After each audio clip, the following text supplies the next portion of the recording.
Hello friends, எல்லாருக்கும் வணக்கம். இன்றைக்கி நிறைய பயனுள்ள குறிப்புகள் பார்க்க போகிறோம். அதுவும் நம்ம யூஸ் பண்ணாமல் தூக்கி போகிற திங்ஸ்லேருந்து பண்ணலாம். நம்ம ஃபஸ்ட்டு மேட்ச் ஸ்டிக் பார்க்கலாம். மேட்ச் ஸ்டிக்கு பார்த்திங்கன்னா எப்போ பார்த்தாலும் பற்ற வைக்கணுங்கிறப்ப பற்றவே பற்றாது. அது ஒரு மாதிரியா சவுத்து போன மாதிரி ஆகிடும். ஸோ அதுமாரி இருந்துச்சுன்னா அரிசி இருக்குல்ல, அரிசியை நீங்கள் அந்த பாக்ஸில் போட்டு வைங்க. எப்பொழுதும் கொஞ்சம் போட்டு வச்சிங்கன்னா அதுக்கப்புறம் நீங்கள் யூஸ் பண்ணிங்கன்னா சூப்பராக பற்ற வைக்க முடியும். இந்த டிப்பை நல்லா பயன்படுத்துங்க, உங்களுக்கே டிஃப்ரென்ஸ் தெரியும்.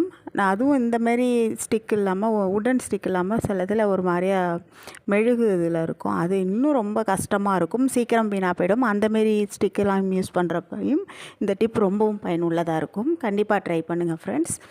நெக்ஸ்ட் டிப், நம்ம இந்த மாதிரி ஜூஸ் குடிச்சிட்டு தூக்கி போட்டுருவோம் அந்த பாட்டிலை. அதுமாரி தூக்கி போடாமல் இதை ஒரு நம்ம ஸ்டாண்டாக யூஸ் பண்ணலாம். ஸ்பூனுக்கு ஹோல்டராக யூஸ் பண்ணலாம், டம்ளர் ஸ்டாண்டாக யூஸ் பண்ணலாம். இதுமாரி நிறைய விதம், பென் ஹோல்டராக யூஸ் பண்ணலாம், நிறைய பண்ணலாம். இன்றைக்கி நம்ம ஒரு டம்ளரை ஸ்டோர் பண்ணி வைக்கிற ஸ்டாண்டாக பார்க்கலாம். இதை ரெண்டாக கட் பண்ணிக்கலாம்.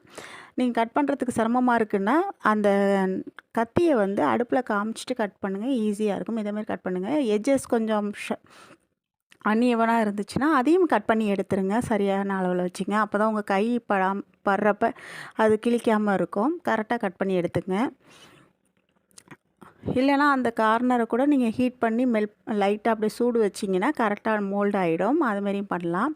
இப்போ பார்த்திங்கன்னா கரெக்டாக நம்மளுக்கு கட் பண்ணிட்டோம். இந்த கட் பண்ணதில் நம்ம கீழே ஒரு 2-3 ஹோல் விட்டுக்கலாம். எதுக்குன்னா தண்ணி இருந்துச்சுன்னா அது வெளியாகிறதுக்கு. இப்போ டம்ளர் அதில் வைக்கிறோம். ஸோ வாட்டரோடு வச்சோம்னா தண்ணி இருந்துச்சுன்னா உள்ளார ஸ்டோர் ஆகிருந்துச்சுன்னா அப்புறம் அந்த தண்ணி க்ளீன் பண்ணணும். அந்தமாரி இருக்கக்கூடாதுங்கிறதுக்காக கீழே ஃபில்ட்ரு மாதிரி நம்ம 2-3 ஹோல் விட்ருக்கோம். அப்புறம் சைடில் 2 ஹோல். இது எதுக்காகனா இதால் தான் நம்ம ஹேங் பண்ண போகிறோம். நம்மளுக்கு ஆணியே அடிக்காமல் எப்படி பண்ணலாங்கிறது தான் ப்ராசஸ்ஸு. ஸோ சில வீட்டில் பார்த்திங்கன்னா ரெண்டல் விட்ருப்பாங்க, ஆணி அடிக்கக்கூடாது அப்படிம்பாங்க. எங்கள் வீடும் அப்படி தான். ஸோ அதுக்காக தான் இது. 2 பக்கமும் நம்ம ஓட்டை விட்டுக்கலாம். இது நம்ம உள்ளன் த்ரெட் வச்சு நம்ம கட்டிக்கலாம். நம்ம கிச்சனில் எப்படியும் ஒரு ஜன்னல் வரும். கிச்சனுங்கிறப்ப ஜன்னல் கொடுப்பாங்க. ஸோ அந்த ஜன்னல் கம்பியிலேயே நம்ம இதை யூஸ் பண்ணிக்கலாம். இதுக்காக வேறு எந்த இடமும் தேவையில்லை. இது மட்டும் இல்லை, இதுமாரி நிறைய நம்ம பண்ணலாம். நம்ம வீடியோவில் அடுத்தடுத்த வீடியோவில் ஒன்று ஒன்றா நம்ம பார்க்கலாம். ஸோ அந்த ஓட்டை நம்ம ஹோல் விட்டோம்ல, அந்த ஓட்டையில் நம்ம இந்தமாரி உள்ளன் த்ரெட்டோ இல்லை உங்கள்கிட்ட என்ன இருக்கோ, சணலோ ஏதோ ஒரு விஷயம். ஆனால் நூல்லாம் வெயிட்டு ரொம்ப ஹோல்ட் பண்ணாது. ஸோ அதனால் அதை ட்ரை பண்ணாதீங்க. கொஞ்சம் திக்காக உள்ளதாக யூஸ் பண்ணுங்கள். அப்போ தான் நம்ம டம்ளர் வைக்கிறப்ப அதால் தாங்க முடியும், இல்லைன்னா அருந்துரும். ஸோ இதுமாரி கட்டிக்கலாம். கட்டிட்டு இப்போ நம்ம ஜன்னலில் நம்ம ஃபிக்ஸ் பண்ண வேண்டியதுதான். ஜன்னலில் இப்போ இப்படி இருக்குன்னா அந்த இடத்துல எந்த இடத்துல உங்களுக்கு தேவையோ அந்த இடத்துல வச்சுட்டு அந்த கம்பியில் நல்லா டைட்டாக கட்டிடுங்க. இது டம்ளர் மட்டும் இல்லை, ஸ்பூன் இல்லை டூத் ப்ரஷ் அந்த போடுறதுக்கு இடம் இல்லை அப்படின்னாலும் அதுக்கு யூஸ் பண்ணலாம். இதேமாதிரி நிறைய விஷயம் நம்ம பண்ணலாம். நம்ம ஒன்று ஒன்றா பார்க்கலாம். அடுத்தடுத்த வீடியோவில் நம்ம ஒன்று ஒன்றா பார்க்கலாம். இதேமாரி நல்லா டைட்டாக சுற்றிக்கிங்க. இதை டெக்கரேட் கூட பண்ணலாம். இப்போ எனக்கு இந்த வீடியோவில் நம்ம பண்ணலை. நம்ம அடுத்தடுத்த வீடியோவில் நம்ம இன்னும் அழகாக பண்ண ஆரம்பிப்போம். ஸோ இதேமாரி நல்லா டைட்டாக கட்டிங்க. அது மூவ் ஆகாமல் இருக்கணும். நீங்கள் டம்ளர் வச்சிங்கன்னா டக்குன்னு மூவ் ஆகிடக்கூடாது, அந்த அளவுக்கு இருக்கணும். கீழேயும் ஒரு நாட் போட்டுக்கலாம். கீழ் பக்கமும் போடுறப்ப அது சாயாது. மேல் பக்கம் மட்டும் போட்டோம்னா அது சாய வாய்ப்பு இருக்குது. ஸோ 2 பக்கமும் நல்லா கட்டிக்கலாம். நல்லா நாட் போட்டுங்க. ஸோ இதுமாரி நம்ம க்ரியேட்டிவாக நம்மளே பண்ணலாம். நம்ம கிச்சனை நம்மளே அழகாக வச்சுக்கலாம். ஸோ நம்மளோட ஐடியாஸ் தான், நம்ம யோசிக்கிறத பொறுத்து தான் அது அமையும். ஸோ கீழ்ப்பக்கமும் நான் கட்டிக்கிறேன். நான் பார்த்திங்கன்னா நிறைய கிராஃப்ட் வீடியோலாம் முன்னாடி அப்டேட் பண்ணிகிட்டு இருந்தேன். அப்புறம் அதில் ஒரு பெருசான ஒரு இது ஒன்றும் வரலங்கவும் எப்படி டிப்ஸ் அப்படின்ட்டு பண்ண ஆரம்பித்தாச்சு. பட் இடையில அதையும் கொஞ்சம் கொஞ்சம் நான் உங்களுக்கு ஷேர் பண்ணுறேன். இதுமாரி கட்டிக்கிங்க. இன்னும் அழகாக இருக்கணுன்னா கீழேயும் நம்ம செஞ்சுக்கலாம். இதேமாரி ஹோல்ட் பண்ணி நீங்கள் எவ்வளோ டம்ளர் வேணாலும் நீங்கள் அதில் அடுக்கி வச்சுக்கலாம்.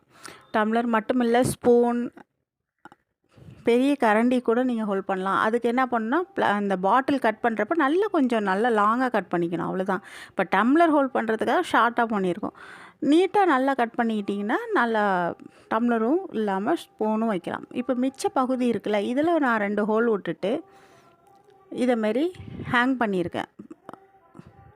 பக்கெட்டுக்கெலாம் இருக்கும்ல புடி மாரி, அதேமாரி பண்ணிவிட்டு இதை வந்து நான் பாத்திரம் விளக்குற இடத்துல அந்த பைப்பில் நான் தொங்க விட்ருக்கேன். இது எதுக்காகனா, நம்ம பாத்திரம் விளக்குனதுக்கு பிறகு அந்த ஸ்பாஞ்ச் அப்படியே வச்சுருவோம்.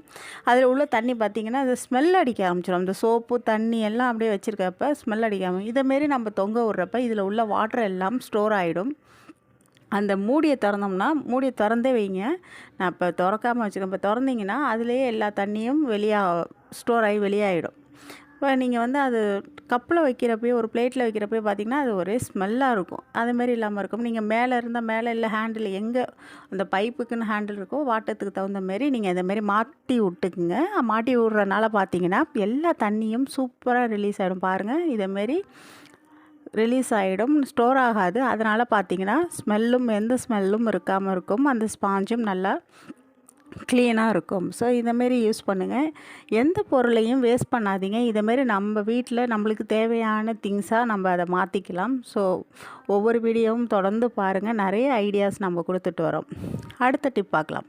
இது வந்து நம்ம பூண்டு உரிக்கிறதுக்கு ரொம்பவும் சிரமப்படுவோம். அதுக்காக என்ன பண்ணலான்னா, நம்ம கொஞ்சம் சுடு தண்ணி ரொம்ப நிறைய பூண்டு உரிக்கிறீங்க அப்படிங்கிற பட்சத்தில் ஒரு பவுலில் சுடு தண்ணி போட்டுட்டு அது மேலே பூண்டை நல்லா உதுத்து விட்டு, நான் இப்போ ஒன்று ஒன்றா உதுக்குறேன்னா இந்தமாரி பிரித்து அதில் போட்டுருங்க. முழுசாக போட்டிங்கன்னா உடனே ஆகாது.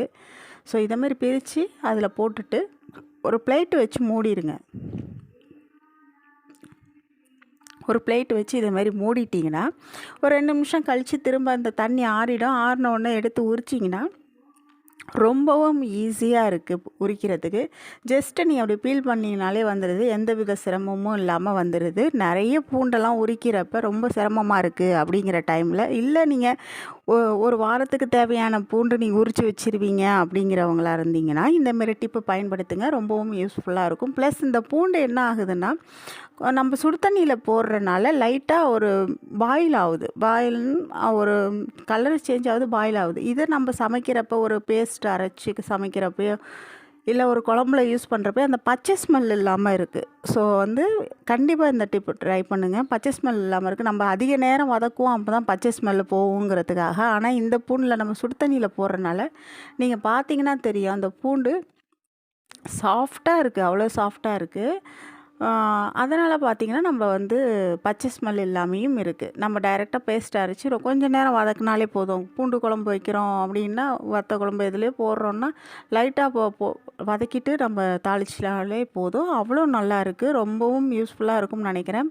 கண்டிப்பாக இந்த டிப்பு எல்லாத்தையும் பயன்படுத்துங்க. இதில் ஏதாவது ஒன்று பிடிச்சிருந்தா எனக்கு லைக் அண்ட் கமெண்ட் பண்ணுங்கள். கண்டிப்பாக எங்களுக்கு சப்போர்ட் பண்ணுங்கள். பாய்.